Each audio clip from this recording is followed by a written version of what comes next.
Skenario MAKI lewat pelaporan Mahfud MD dan Sri Mulyani ke Bareskrim. Pejabat atau pegawai PPATK, penyidik atau penuntut umum, hakim, dan setiap orang itu termasuk juga menteri, termasuk juga Menko, Pak, ya, yang memperoleh dokumen atau keterangan dalam rangka pelaksanaan tugasnya menurut undang-undang ini wajib merahasiakan dokumen atau keterangan tersebut.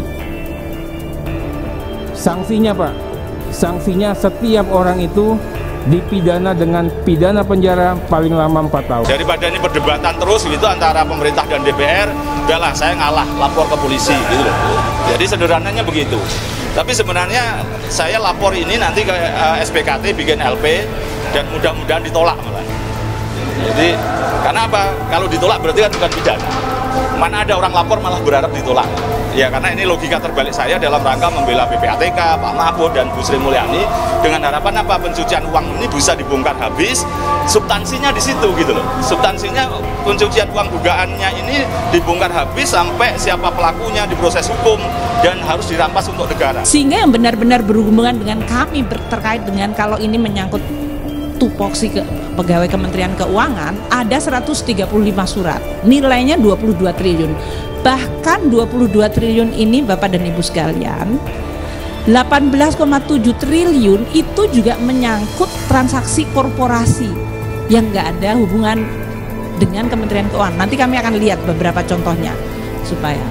Jadi yang benar-benar nanti berhubungan dengan pegawai Kementerian Keuangan itu 3,3 triliun. Ini 2009 hingga 2023, 15 tahun.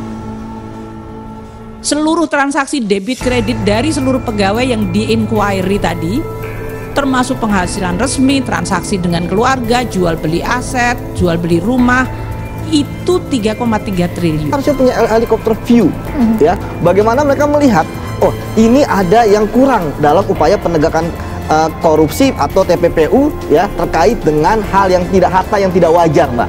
Bagaimana kita bisa merampas aset, ya, dari para orang-orang, ya, pejabat-pejabat yang hartanya tidak wajar, transaksi yang mencurigakan, tanpa perlu melalui proses sistem peradilan pidana yang mulai dari penyelidikan, penyidikan hingga penuntutan. Jadi sekali lagi, peran DPR, peran Komisi 3 sangat penting untuk bisa membuat suatu legislasi yang baik, ya, terkait dengan undang-undang perampasan aset. Ini akan menjembatani, ya, norma yang sebenarnya sudah jadi mandat konvensi anti korupsi kita, tapi belum secara penuh diatur dalam undang-undang tipikor maupun undang-undang pencucian uang kita. Selama ini itu yang jadi sulit, ya. Kayak kemarin misalnya di kasus Rafael, ya, teman-teman KPK harus nemu dulu gratifikasinya baru kemudian betul.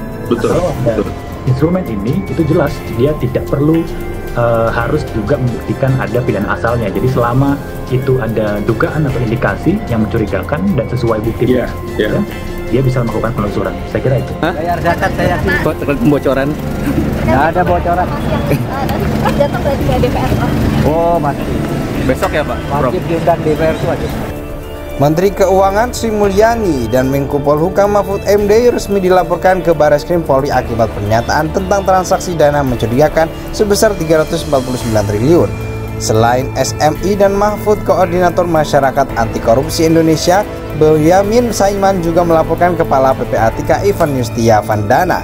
Saya hadir untuk melaporkan dugaan tindak pidana membuka rahasia data atau keterangan hasil dari PPATK, ujar Boyamin di Bareskrim Polri, Jakarta Selatan, Selasa 28 April. Yang diduga dilakukan oleh Kepala PPATK Ivan Yustia Vandana, terus Menko Polhukam Pak Mahfud MD, terus Menteri Keuangan Bu Sri Mulyani, imbuhnya. Boyamin mengaku alasan dibalik pelaporannya adalah untuk menyudahi perdebatan yang terjadi antara DPR dan pemerintah perihal ada tidaknya dugaan tindak pidana dalam kasus itu. Ia juga yakin bahwa dalam kasus itu tidak ada pelanggaran tindak pidana yang dilakukan oleh ketiga pejabat tersebut.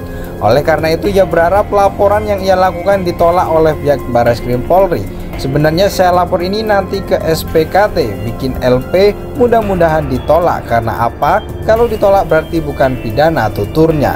Boyamin menjelaskan pelaporan tersebut sengaja ia lakukan untuk menguji pernyataan sejumlah anggota Komisi 3 DPR yang menilai Mahfud, Sri Mulyani, dan Ivan melakukan tindak pidana